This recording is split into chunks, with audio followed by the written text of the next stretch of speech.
Hello world, how you doing? I bought 3 bunc packs from the Royal Mint recently. They've just arrived and I thought I would show them to you. For anyone who doesn't know, a bunc pack is a coin, usually a commemorative, in brilliant uncirculated condition, hence BUNC, bunc, in a special package that includes information about the design of the coin and so on. I don't usually buy them, they are not very good value and they don't usually keep their value. But I do have a personal interest in the 3 that I have here, which I guess makes me a good target for Royal Mint marketing. Anyway, let's have a look at the 3 packs with the aid of a few random props along the way.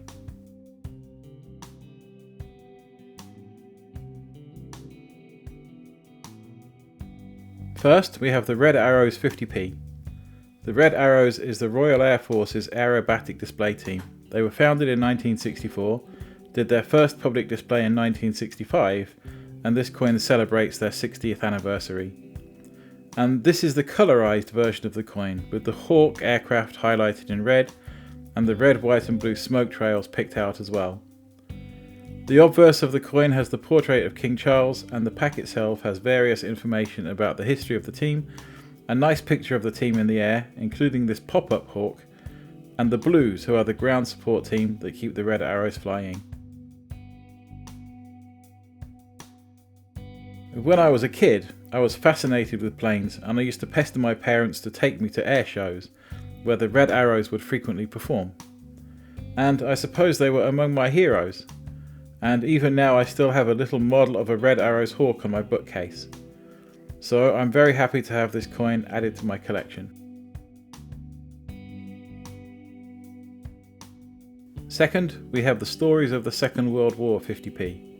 This year is the 80th anniversary of the end of World War II, and this coin was developed together with the Imperial War Museum to commemorate everyone who served in the conflict.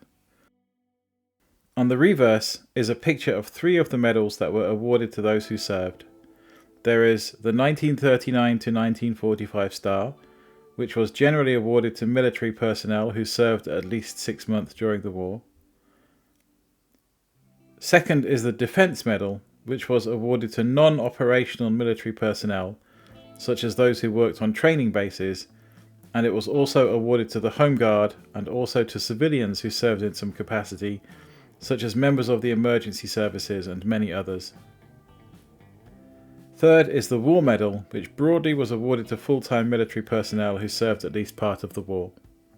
The obverse of the War Medal and the Defence Medal both feature King George VI, who is the grandfather of the current King Charles III, who is on the obverse of the coin.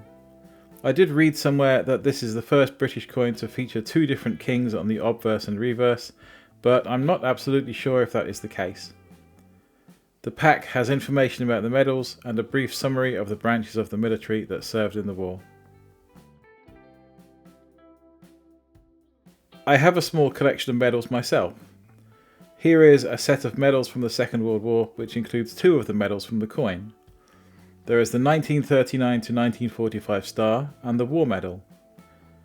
The other medal here is the France and Germany star, one of several campaign medals with similar designs. This one was awarded for service in mainland Europe between D-Day, the 6th of June 1944, and VE Day, the 8th of May 1945. On the other side, the 2 stars are blank, but the War Medal has a lion standing over the body of a double-headed dragon representing the Axis powers. This set was actually awarded to a relative of mine who served in the Royal Engineers in the war. It goes together with this cap badge. Anyway, another coin that I am happy to have added to my collection. Finally, I have the Sir Paul McCartney £5 coin from the Music Legends series. I really wanted the colorized version of this coin, but it sold out, and already on eBay for quite inflated prices, and also my budget wouldn't stretch for the silver version. So I have the plain version instead.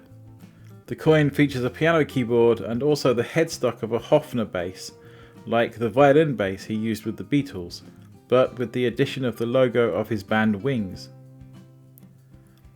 As a bass player myself, of course I revere Sir Paul, and of course I am in favour of his inclusion in this series.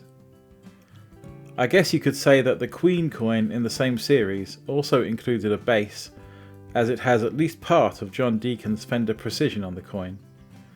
Here's hoping that sooner or later the series will include Led Zeppelin or Deep Purple or Black Sabbath as well, although maybe that's a little bit unlikely. I actually have a Hofner bass, this is it, but it's not one of the violin basses. I hope that one day I will play a bass line on it worthy of the legend himself. Okay, so those are the 3 bunc packs I bought recently. I like the coins and the packs, but I really don't like the horrible plastic wrap that they arrived in, which makes it really difficult to open the pack without damaging the outer wrap. I really don't intend to make a habit of buying these, but just this once I'm okay with it. Anyway, that's all I've got to say at the moment, so I will see you around.